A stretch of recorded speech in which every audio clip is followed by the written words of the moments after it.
વિજાપુરના કુકરવાડા ખાતે ગરીબો અને ભૂલકા બાળકો માટે મળતા સસ્તા અનાજને બારોબાર વેચી દેતા દુકાનદારનો પર્દાફાશ કરી મોટા પ્રમાણમાં અનાજનો જથ્થો ઝડપી પાડવામાં મેળવી સફળતા। પાલનપુર એસઓજીની ટીમને બનાસકાંઠામાં જૂની ચલણી નોટો પાલનપુર એરોમા સર્કલ પાસેથી ₹1,77,500ની જૂની ચલણી નોટો સાથે 7 શખ્સોને ઝડપી પાડવામાં મેળવી સફળતા। અમદાવાદ ખાતે આયાત IVF એન્ડ ઇન્ફર્ટિલિટી સેન્ટરની બહેરામપુરા જમાલપુર રોડ પર બહેરામપુરા પોલીસ આઉટપોસ્ટની સામે શીતલ વર્ષા મહાવીર કોમ્પ્લેક્સના 6ઠ્ઠા માળે ભવ્ય શરૂઆત કરવામાં આવી, જ્યાં વંધ્યત્વના દર્દીઓ માટે વિશેષ સારવાર પણ ઉપલબ્ધ છે।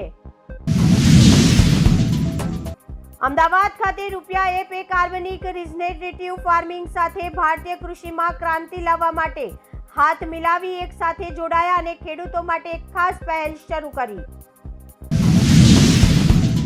અમદાવાદ PCBની ટીમ દ્વારા સરખેજ પોલીસ સ્ટેશનની હદમાંથી ગેરકાયદેસર હુક્કા બારને ઝડપી પાડવામાં મેળવી છે સફળતા। ધારીથી વિસાવદર રસ્તા ઉપર આવેલ જમીન ધડા ખાતે બાવાવાડા બાપુ ખાંભી ખાતે ભવ્ય કાર્યક્રમનું આયોજન કરવામાં આવ્યું, જેમાં સંતવાણી મહાપ્રસાદ તેમજ મહિલાઓ દ્વારા રામધૂનનું આયોજન કરવામાં આવ્યું હતું। ધારી તાલુકાના ખીચા ગામેથી નવાગામ, છતડિયા, વાઘવડી, કણેર અને ધારંગની ગામને જોડતો માર્ગ મકાન વિભાગ જિલ્લા પંચાયત શાખા ધારી હસ્તકનો ડામરનો રોડ છેલ્લા કેટલાય વર્ષોથી બિસ્માર હાલતમાં છે તેમજ જર્જરિત હાલતમાં છે, ત્યારે ઇજનેર દ્વારા જણાવવામાં આવ્યું છે કે ટૂંક સમયમાં ખીચાથી નવા ગામને જોડતો રસ્તો નવો બનશે।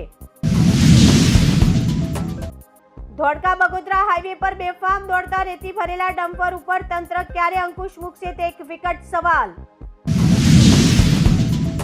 કપડવંજના પૂર્વ ધારાસભ્ય અને પૂર્વ મંત્રી બિમલભાઈ શાહની કારને કપડવંજના તોરણાથી છીપડી તરફ જતા ચકલિયા કુવા પાસે બેફામ દોડતા ડમ્પર સાથે સર્જાયો અકસ્માત। સદનસીબે મંત્રી બિમલભાઈ શાહનો આબાદ બચાવ થયો છે। કોટ પોલીસ સ્ટેશનના સ્ટાફને મળેલ બાતમીના આધારે ધોળકા વટામણ ચોકડી ઉપરથી ભારતીય બનાવટી વિદેશી દારૂ ભલે ટ્રક કન્ટેનરને ઝડપી પાડવામાં મેળવી સફળતા।